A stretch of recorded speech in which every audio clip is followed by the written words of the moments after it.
God bless you all. God bless you all. And I never thought anything like this could happen in America. Never thought it could happen. The only crime that I have committed is to fearlessly defend our nation from those who seek to destroy it. From the beginning, the Democrats spied on my campaign. Remember that? They attacked me with an onslaught of fraudulent investigations. Russia, Russia, Russia. Ukraine, Ukraine, Ukraine. Impeachment hoax number 1. Impeachment hoax number 2. The illegal and unconstitutional raid on Mar-a-Lago, right here. They're lying to the FISA courts, the FBI and DOJ relentlessly pursuing Republicans, the unconstitutional changes to election laws by not getting approvals from state legislators, the millions of votes illegally stuffed into ballot boxes and all caught on government cameras. And just recently, the FBI and DOJ in collusion with Twitter and Facebook in order not to say anything bad about the Hunter Biden laptop from hell, which exposes the Biden family as criminals and which, according to the pollsters, would have made a 17-point difference in the election result. And we needed a lot less than that, like about 16.9. It would have been in our favor, not my favor, our favor, because our country is going to hell. And we remember the 51 intelligence agents who said Hunter Biden's laptop was Russian disinformation. It didn't exist. It was Russian disinformation. Remember that? And that was all confirmed strongly by the FBI when they all knew that it wasn't Russian disinformation. And so much more. Our elections were like those of a third world country. And now this massive election interference at a scale never seen before in our country, beginning with the radical left, George Soros-backed prosecutor Alvin Bragg of New York, who campaigned on the fact that he would get President Trump. I'm going to get him. I'm going to get him. This is a guy campaigning. He wanted to get President Trump at any cost, and this before he knew anything about me, didn't know a thing about me. He was campaigning. As it turns out, virtually everybody that has looked at this case, including rhinos and even hardcore Democrats, say there is no crime and that it should never have been brought. Never have been brought. Everybody. Even people that aren't big fans have said it. They said this is not the right thing to do. It's an insult to our country, as the world is already laughing at us for so many other reasons, like our open borders, our incompetent withdrawal from Afghanistan, where we left behind American citizens, $85 billion worth of the best military equipment in the world, lost 13 magnificent young lives, and far too many to mention that are so badly hurt with the loss of arms and legs and facial obliteration. The most embarrassing time in our country's history, in my opinion. Then our give up on energy independence and even energy dominant. We're going to be dominant within 6 months, more than any other nation times 2. We had this all just 3 years ago. Our raging crime statistics, if you look in Democrat-run cities, numbers the likes of which we have never seen before. The open threats by various countries of the use of nuclear weapons, something never mentioned or discussed by outside nations during the Trump administration, and which could very well lead under the Biden administration's leadership to an all-out nuclear World War III. Can happen. We're not very far away from it, believe it or not. An economy that has been crippled by the biggest inflation we have seen in more than 60 years. and a military that I used to defeat ISIS in 4 weeks. They said it would take 4 years. 4 weeks. To kill al-Baghdadi and Soleimani, that has now gone woke at the top levels by trying to indoctrinate everyone down to the lowest ranking patriot. But now they have really stepped up their efforts by indicting the 45th President of the United States, who received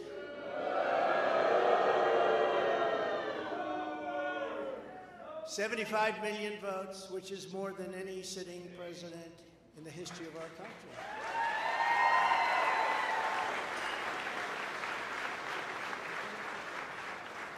And in the wings, they've got a local racist Democrat district attorney in Atlanta who is doing everything in her power to indict me over an absolutely perfect phone call, even more perfect than the one I made with the president of Ukraine. Remember, I kept saying that's a perfect call. This one was more perfect. Nobody said, sir, you shouldn't say that. Many people on the phone or hung up in disgust because of something I inappropriately said, because nothing was said wrong. In fact, at the end of the call, we agreed to continue our conversation about election fraud, and election fraud specifically in Georgia at a later time. Many people on the phone, including lots of lawyers, nobody found anything wrong with that perfect call until a book promotion tour many months later. All of a sudden they say, you know, I remember Trump making a call. Let's look at that. This fake case was brought only to interfere with the upcoming 2024 election, and it should be dropped immediately.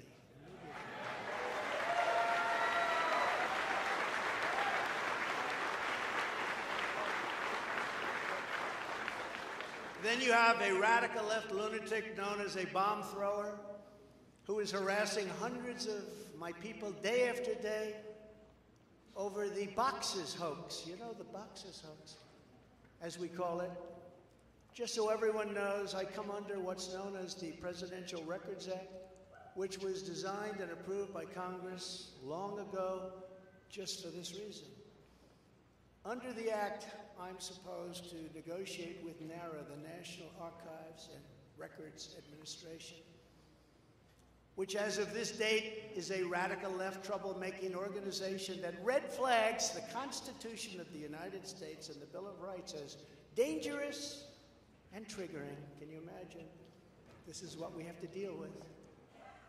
But there is no criminality under the Presidential Records Act.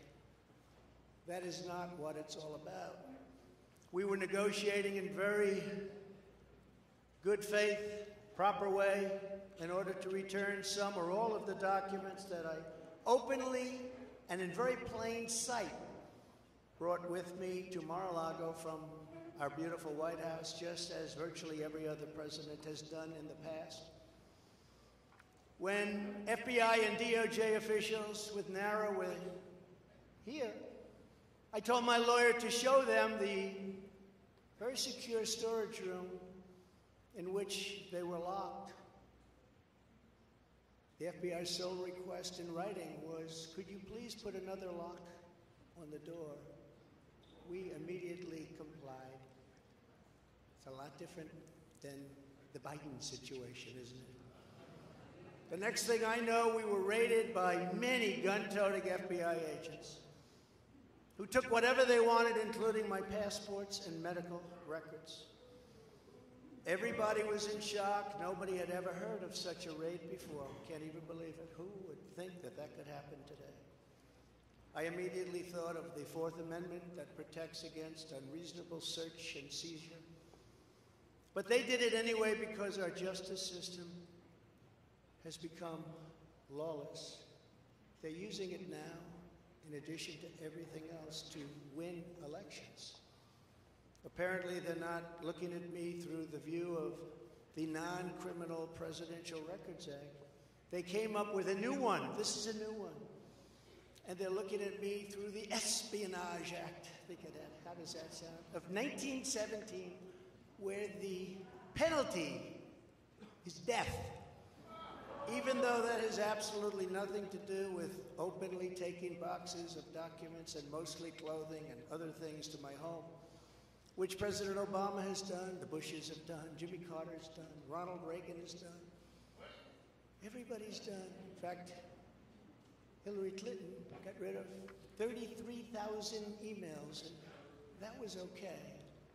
But nobody's done it like Joe Biden. This lunatic special prosecutor named Jack Smith, I wonder what it was prior to a change,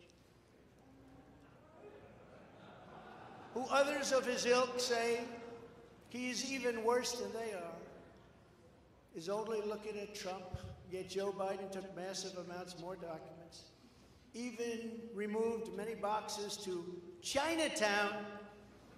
You believe that?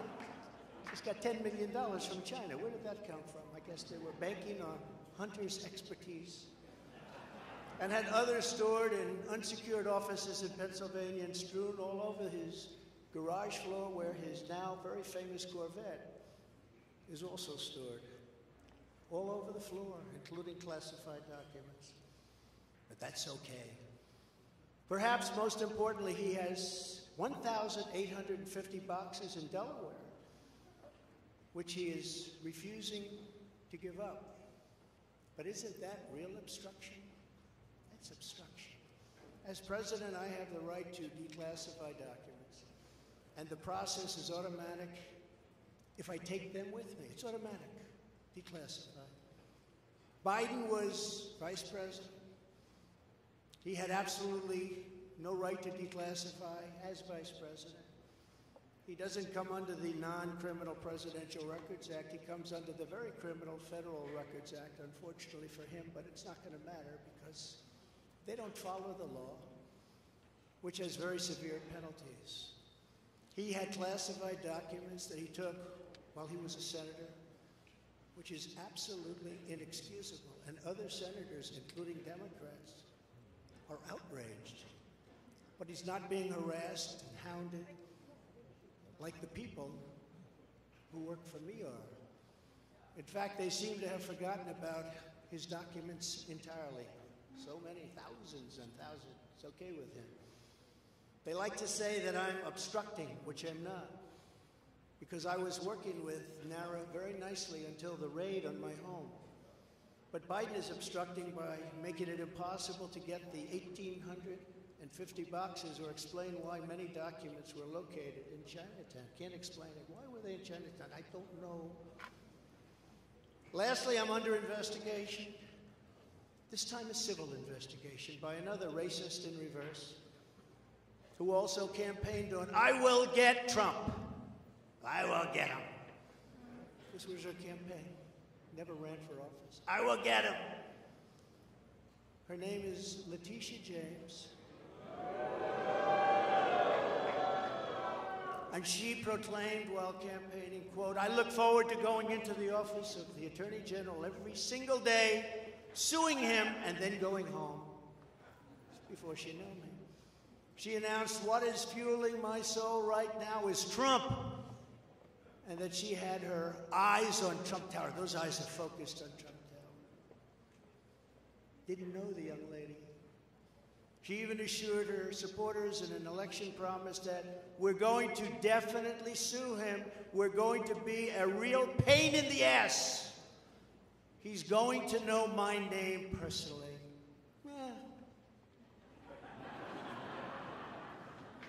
And then she claimed that I was an illegitimate president. Think of it. With all we did on energy, with all we did on the military, on taxes, biggest tax cuts in history, biggest regulation cuts in history, right to try, people able to get drugs now that aren't approved. Hopefully you don't have that problem.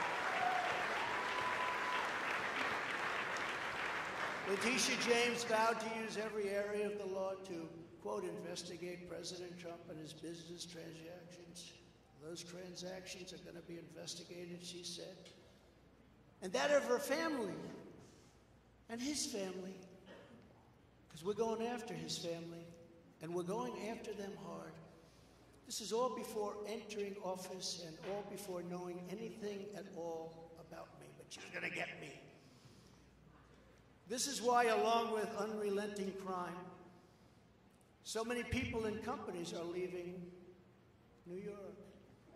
She said that I falsified my financial statements, but in fact we're proving and will prove that my financial statements were substantially more than we submitted, not less. And in all cases have a strong disclaimer clause in them which tells the institutions that may look at that if they want to, not to rely on the statement. But they've got a problem with their case because, number one, I'm very underleveraged. They can't believe it. All the stuff they read and gave. And have very little debt relative to the value of assets. And importantly, not one bank has lost even $1. She was investigating me to save banks. They have very good lawyers. But they didn't lose $1 with us during this period of time. In fact, the banks we're talking about made almost $200 million off Donald Trump, and they liked me very much. We never missed a payment, never got a default notice, had a great relationship with all of them. I don't need banks. We have a lot of cash. I built a great business with my family, built a fantastic business.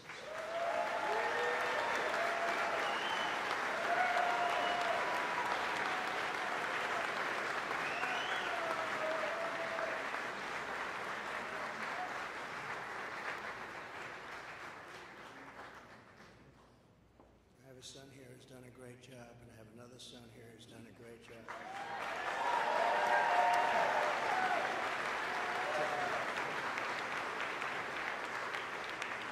And Ivanka, and Barron will be great someday. He's tall, and he's smart. But I have a great family, and they've done a fantastic job, and we appreciate it very much. They've done great.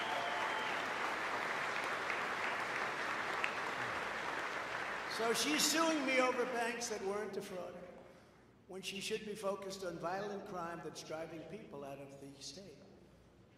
This is a persecution, not an investigation. She's put our family through hell. It's cost hundreds of millions of dollars to defend, but our heads are held very, very high. They want to settle the case, but I want no part of that. So here we are now. It's where we were today, in a city that was so great just 4 or 5 years ago. But now we're there, spent time there today, as you possibly read, with a local failed district attorney charging a former president of the United States for the first time in history on a basis that every single pundit and legal analyst said, there is no case, there's no case. They kept saying, there's no case.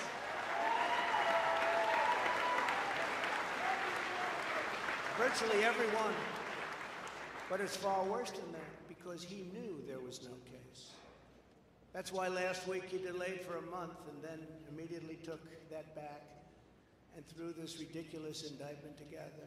Came out today, everybody said, this is not really an indictment, there's nothing here. My lawyers came to me and they said, there's nothing here, they're not even saying what you did. The criminal is the district attorney because he illegally leaked massive amounts of grand jury information, for which he should be prosecuted, or at a minimum, he should resign. And Alvin Bragg's wife confirmed a report that claimed her husband has Trump nailed on felonies. She has since locked down her Twitter account. His chief prosecutor, who represented the Democrats and crooked Hillary Clinton in a firm run by Chuck Schumer's brother, Robert, he quit the firm in order to go to work in the DA office in order to get Trump. Can you imagine that? Hillary Clinton's lawyer, Democrat firm. Ultimately, he quit as chief prosecutor because Bragg didn't think he had a case. Think of that same guy that brought this ridiculous thing today. Yet during his investigation, this prosecutor named Mark Pomerantz wrote and published a book saying all sorts of privileged things, and has been very strongly reprimanded. He was reprimanded so strongly. I've never seen anything like it. That's probably the end of it. But what he did was probably very illegal, but he was very, very strongly reprimanded. Even District Attorney Bragg was furious with him. They were having a tremendous fight in the office because of it. But hope is never lost, because various prosecutors in the DA's office also quit because they thought President Trump was being treated very unfairly. How about that? Isn't that great? Oh, I love them. I'd like to meet them. I'd like to meet them. The DA's office even had a web page. Meet the team of executives who have done this to President Trump. That was the title. Isn't that nice? They immediately had to take it down. Meanwhile, overall, crime in New York was up 30% last year, much more than that the year before, with felony assaults, robberies, and burglaries all up by massive, massive numbers. Not the same place that I know, not the same place that you know. And this is where we are right now. I have a Trump-hating judge with a Trump-hating wife and family, whose daughter worked for Kamala Harris and now receives money from the Biden-Harris campaign, and a lot of that. We recently had another trial, and the same judge told the fine man who worked for me for many, many years that if you admit your guilt, you will be in jail for 90 days. But if you don't, if we go through a trial and you're found guilty, you're going away for 10 years and maybe longer, which for a 75-year-old man with a great family really means life. What the prosecutors and judge did to that man, I will never forget, because it's right out of the old Soviet Union. That's where we are. They said, you say anything about Trump, meaning that's bad, and you won't even have to serve the 90 days. You'll walk free. And they say that to many of my employees. We have this Jack Smith lunatic threatening people every single day through his representatives. They're threatening jail terms. But talk about Trump and you'll go free. This is where we are as a nation. Who would have thought? They can't beat us at the ballot box, so they try and beat us through the law. That's the country in which we live, however, right now. The USA is a mess. Our economy is crashing, inflation is out of control. Russia has joined with China. Can you believe that? Saudi Arabia has joined with Iran. China, Russia, Iran, and North Korea have formed together as a menacing and destructive coalition. Would have never happened if I were your president. Would never have happened. Nor would Russia attacking Ukraine have happened. All of those lives would be saved. All of those beautiful cities would be standing. Our currency is crashing and will soon no longer be the world standard, which will be our greatest defeat, frankly, in 200 years. There will be no defeat like that. That will take us away from being even a great power.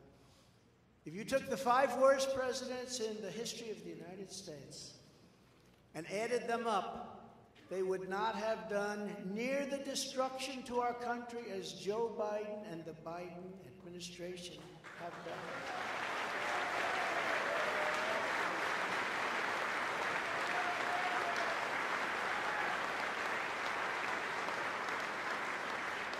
Incredibly, we are now a failing nation. We are a nation in decline. And now these radical left lunatics want to interfere with our elections by using law enforcement. We can't let that happen.